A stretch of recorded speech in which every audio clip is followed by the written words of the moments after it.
হয়তো শুক্রবারে একবেলা নামাজ পড়তে এসে তাদেরকে মুসলমান দাবি করেন না।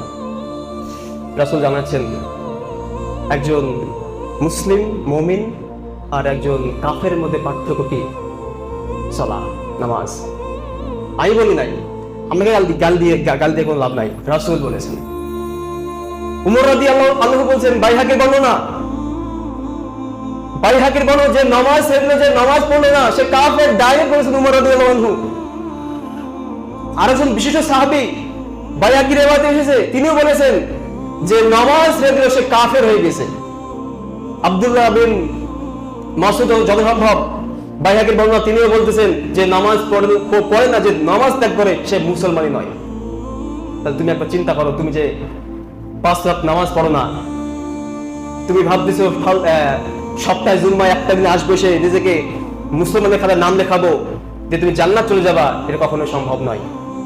যেমন ভাবে নেট ছাড়া এমবি ছাড়া ইন্টারনেট চলে না, যেমন করে কারেন্ট না হলে বাল্ব জ্বলে না, ঠিক তেমনি করে খালি শুক্রবারে নামাজ পড়তে এসে জান্নাত যাওয়া অসম্ভব ভাই, অসম্ভব।